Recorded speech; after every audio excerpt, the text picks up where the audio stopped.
안녕하세요. 지금 여기는 교회인데요. 이 교회 마당에서 보이는 구름이 정말 신기한 것 같습니다. 교회 마당에서 보이는 구름이고요. 이렇게 보면 교회죠. 쿠팡차가 배송을 온 것 같습니다. 그리고 이것은 우리 교회의 모습입니다. 이번 교회 통 못 오니까 좀 보고 싶었죠. 교회의 모습. 이거요. 이렇게 교회는 지금도 잘 있습니다. 그리고 이쪽으로 보면 이야기 학교가 이렇게 잘 있습니다. 저는 이제 이 밤에 여러분에게 이 영상을 찍으려고 좀 왔는데요. 막상 오니까 정말 역시 우리 교회가 참 아름다워요. 그래서 이 하늘도 오늘은 밤하늘도 너무나 아름답고요. 이렇게 하니까 되게 몽환적이죠. 그래서 저는 이제 여러분과 말씀을 나누기 위해서 잠깐 차로 들어가도록 하겠습니다. 잘 들렸는지 모르겠습니다. 자, 여기서 이제 여기는 차 안으로 들어갔습니다. 그렇습니다. 이제 차 안에서 여러분과 말씀을 좀 나누려고 합니다. 오늘 나누는 말씀은 고린도 전서, 우리가 오늘은 8장이지요. 8장. 오늘은 9절을 나누도록 하겠습니다. 9절. 그 다음에 11절인데요. 그런즉 너희 자유가 믿음이 약한 자들에게 걸려 넘어지게 하는 것이 되지 않도록 조심하라. 그러면 내 지식으로 그 믿음이 약한 자가 멸망하나니 그는 그리스도께서 위하여 죽으신 형제라. 이렇게 되어 있습니다. 오늘 사실 제가 이렇게 차로 잠깐 이렇게 집에서 나와서 한 바퀴 돌아보면서 잠깐 대학로에서 멈췄거든요. 근데 잠깐 대학로에서 멈추는데 그런 생각이 들었어요. 우리 대학로에 있는 코로나지만 어쨌든 그래도 몇몇 친구들이 꽤 나와 있더라고요. 근데 믿음이란 것을 우리가 설명해내는 것, 결국 오늘 이 말씀에서도 믿음 때문에 믿음의 개토화가 되지 말라라고 우리에게 가르쳐주고 있는 것인데요. 개토화 되지 말아라. 믿음이 있다라는 것 때문에 네가 소신껏 하는 것 때문에 누군가가 넘어지지 않게 하라. 물론 우리가 잘 아는 말씀이죠. 특별히 이 말씀이 우리 공동체, 교회 공동체 안에서 주로 믿음이 약한 사람을 붙들어 주라는 말씀으로 이해하는 것이 가장 정확한 이해이고요. 그것이 맞는 이해인데요. 오늘은 좀 다른 관점으로 우리가 믿지 않는 사람들에게 있어서 우리의 믿음의 모습이 믿음에 대해서 궁금해할 수 있는 우리 약간 믿음이 약한, 심지어는 아직 교회에 들어오지 못한 저 사람들에게 우리가 믿음이 넘어지게 하는 측면이 무엇이냐 이렇게 생각해 봤을 때 우리가 개토화되는 문제를 좀 생각해 볼 수 있을 것 같아요. 개토화. 우리끼리만 소통된다는 것이죠. 그 부분이, 그러니까 도저히 믿음 없는 사람들이 믿음을 가지기 위해서 교회에 들어왔을 때 사실은 굉장히 이해하기가 어렵고 받아들이기도 어렵고 그 공동체 내로 들어오기도 어려운 그런 측면이 생기는 것이죠.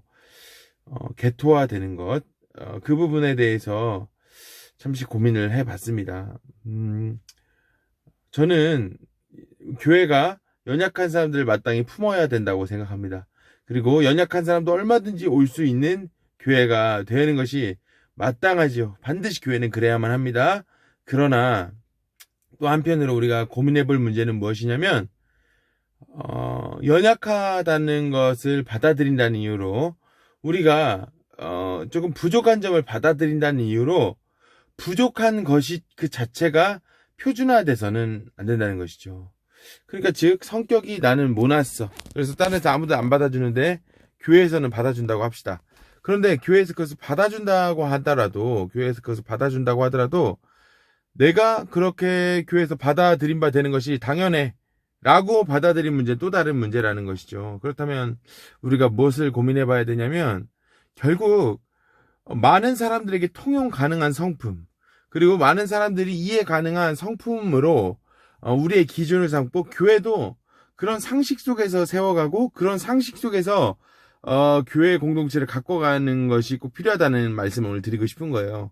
교회가 사실은 특별히 우리 지역 교회들은 이런 로컬화, 그러니까 본인들끼리 오래 지내오면서 심지어는 세상과 소통하지 않고 본인들끼리만 지내오면서 본인들만의 묘한 문화를 만들어내거든요. 그래서 결국 교회 다니는 청년들이 얼마나 사실은 대학교 가서 적응 못하는 경우가 많습니까? 단지 뭐 술을 안 먹고 신앙이 있다는 이유로 핍박 때문에 저는 그런 것이라고만은 생각하지 않아요. 사실은 훈련되지 않은 성품, 친구들 사이에서 용납되지 못하는 성품을 단지 연약함으로 치부해버리고 그 다음에 그것을 그냥 이해해달라고 교회에서 계속 끊임없이 이해해달라고 계속 찡얼대면서 계속해서 말하자면 소통 불가능한 상태로 살아가는 방식으로 교회 공동체가 그것을 용납하고 그것이 기준이 되는 방식으로 교회 공동체가 되면 곤란하다는 것이에요. 왜냐하면은 그렇게 되면 믿음 없는 사람들이 이 공동체로 들어올 리가 없게 됩니다. 기독교가 매력이 있어지는 것은 사실은 누구보다 상식이 통할 때, 누구보다 통용 가능한 인격이 될 때 기독교는 강력해질 수 있는 것이거든요. 그리고 그것이 참된 예수를 소개시켜주는 우리의 방식이 될 수 있거든요. 어찌 예수 그리스도가 죽으심과 예수 그리스도가 우리에게 가르쳐 주신 말하자면 교훈들이 단지 나만 편하자고 있는 그런 복음일 수 있겠습니까? 그럴 수는 없는 것이거든요. 저는 오늘 여러분들께 권합니다.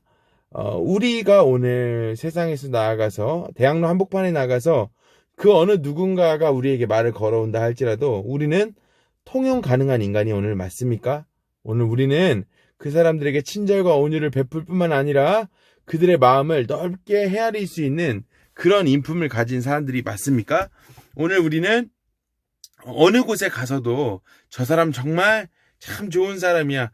우리가 가진 종교를 떠나서도 누군가에게 그렇게 위로가 돼주고 통용 가능한 사람이 되고 있는 것이 맞습니까?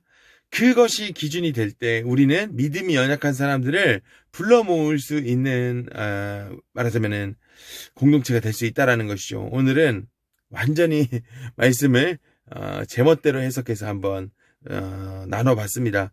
꼭 제멋대로 해석하려고 이 해석을 했다기보다는 우리 공동체가 좀 더 말하자면 건강해지고 나아지는 방향들을 고민하는 측면에서 믿음이 연약한 자를 불러일으키는 공동체, 그것은 우리끼리 잘 되자가는 공동체가 아닙니다. 이 세상에 어느 누구라도 와서 먹고 마실 수 있는 공동체, 어느 누구라도 와서 소통 가능한 공동체가 될 때 진짜 연약한 사람들도 많이 붙들어줄 수 있는 것입니다. 기준은 흔들려서는 안 됩니다. 기준은 상식이고 기준은 좋은 인격입니다. 그 기준 이외에 우리 모든 사역에 말하자면은 여백들을 가지게 되는 것이 중요합니다. 기준은 상식과 좋은 인격, 그러나 품어줄 수 있고 통용 가능한 공동체, 소통 가능하고 용납해주는 공동체, 그렇게 될 때 교회는 건강해지는 것이죠. 믿음이 연약한 지체들, 심지어는 믿음이 없는 사람들이 교회에 왔을 때 끄덕일 수 있는 매력, 끄덕일 수 있는 인격, 끄덕일 수 있는 상식, 그것이 통하는 교회 공동체 되기를, 우리 청년들 되기를, 그래서 여러분들이 오늘도 이 밤에 잠시 고민하는 밤이 되기를 예수님의 이름으로 축복합니다. 오늘도 좋은 밤 되십시오. 내일 만나요. 빠이빠이.